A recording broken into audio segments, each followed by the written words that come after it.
Ladies and gentlemen, it's been a minute. It has definitely been a minute. Welcome to the Bridge Podcast. I'm your host, Lee.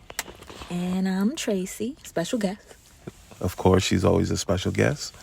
And today, we're talking about We're kind of just talking about the importance of pushing through tiredness and often recognizing that when you feel like you're at your breaking point, you could feel that way because you're actually almost at the victory line. You know?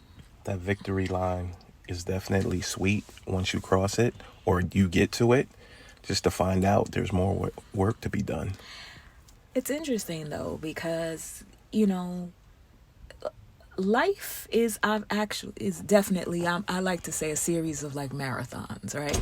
A series of races, a series of long journeys to get to specific destinations. Part of the reason, we can share with y'all, part of the reason it's been a minute since we've put out a message is life has been life, and life has been life, and that means both of us have been working really, really hard. You just become tired. There's so many things on your plate. You're overwhelmed, and you actually go through a period of time when you feel like you have nothing to give or share because you yourself are just so beat down. We've all been there. I know I'm not the only one. I'm still there a little bit right now as we speak.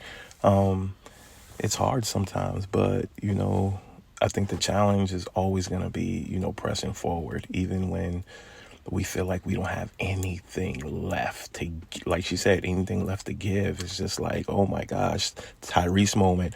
What more do you want from me, life?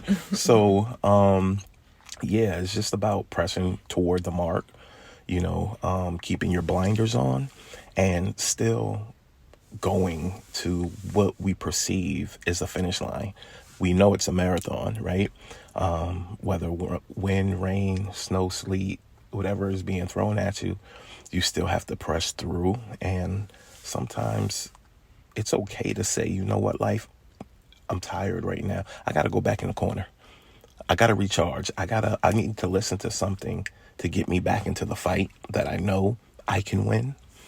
And literally, that's where we're at right now. We're like, okay, we got to come out the corner. We got to go back to swinging. We got to go back to just doing what we know we're supposed to be doing. Yeah, it's interesting. I woke up this morning. Well, I woke up a couple of mornings ago, and the message that I knew I was supposed to share is don't give up in the fight.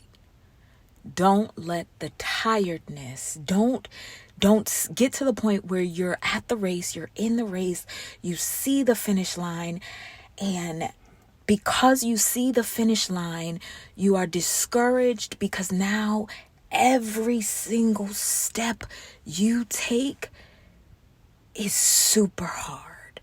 Like every single step you take towards the finish line, it threatens you. It makes you feel like you are about to collapse. Your lungs are burning.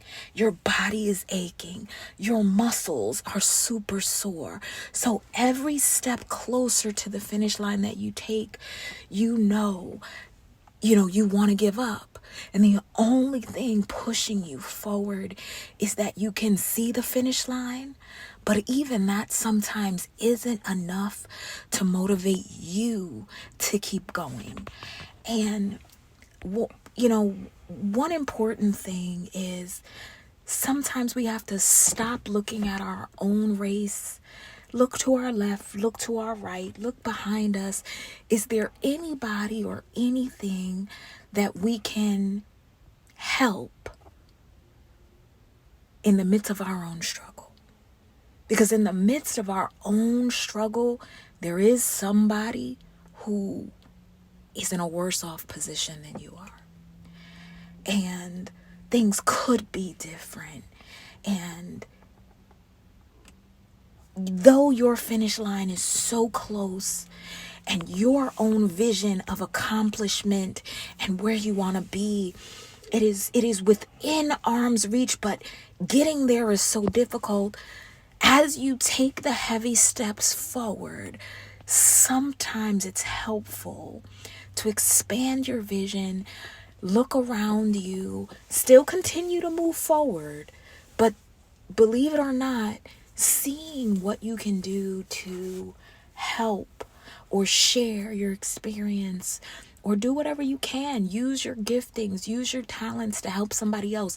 Take the focus off of yourself will actually help you continue on in your journey, get closer to your own finish line, and kind of distract you from your own pain, your own tiredness. Because I can tell you right now in my own life, I am exhausted. I am exhausted. Not even physically exhausted. It's an emotional, spiritual life is exhausting me. I have goals, I have visions, I have dreams, I have things I know I need to do, things I know I want to do, things that I know will get done. But in the 3D version of this life that's in front of me right now, there are some things that my hands are tied.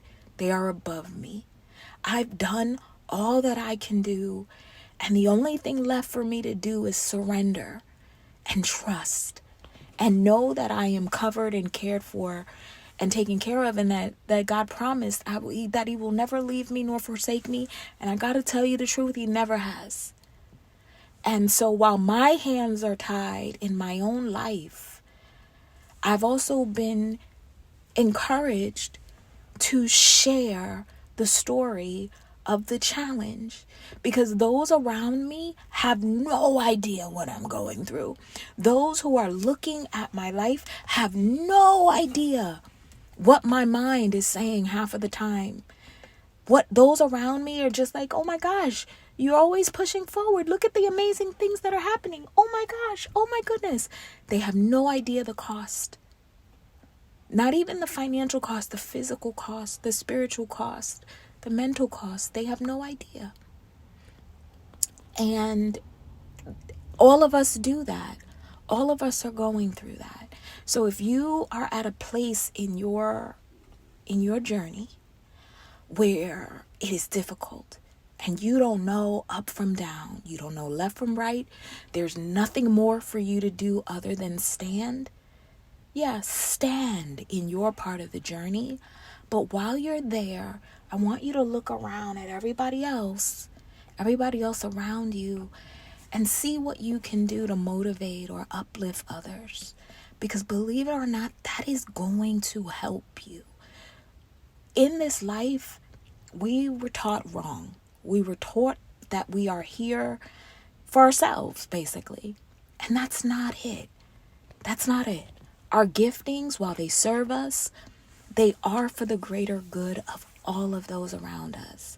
Together, we help lift each other up. Together, we are God's hands. We are the limbs. We are the vessels used for miracles and blessings. We are. And we gotta be here for one another, and we can't let life beat us down to the point where, since we've given up on ourselves, we give up on those around us as well. Or we don't allow ourselves to still be utilized by other people in our lives who see a value. So that right there in a nutshell said it all. I think it's a lot even to take in, because we all know we can always be better. And sometimes it's just like, hey, I've given you everything. Now just stand. Like, I've given you everything. Just stand and know that this too shall pass. You know, when there's nothing else for you to do and you've done all you can do, just stand. And look around you, because this might be all that you can do for you. Right now, at this point. Right now. But that doesn't mean it's all that you can do. And that's just in this season, because in due time, once you get where you want to be or where you think you want to be, because a lot of times we put this finish line of, hey, once I get this, that, and the third, I'm going to be happy. No, that's just the beginning, you know. That's just the beginning. And then there will be another mountain for you to climb. But in between those, you need to celebrate where you've come from. You need to celebrate the path that you're on, and you need to celebrate that you're in constant motion. Constant motion is good. Your little tiny wins add up to the big win. Yep. What can I find to be joyous about today? Today. Right? Truth be told, none of us are promised the next minute. Correct. And we're oftentimes waiting. I'll be happy when. I'll be happy when. Right. What happens if when never comes? Why are you shortchanging yourself? Why? Why does it have to be when? Joy is a choice. Happiness is a choice. Positivity is a choice. It's not only when things look up or when things look like they're going your way. It isn't that. So just, I am here in the middle of my lifing, telling you that I'm going to keep moving. I'm going to, when I'm supposed to stand, I'm going to stand. And those I can carry and pick up along the way, I'm going to do it. I'm going to find joy. I'm going to find a reason to smile, because I tell you, my faith is what's going to keep me believing in the better, in the it's coming, in the he will never leave me nor forsake me. So with that will conclude our Bridge podcast moment. Coffee and chill.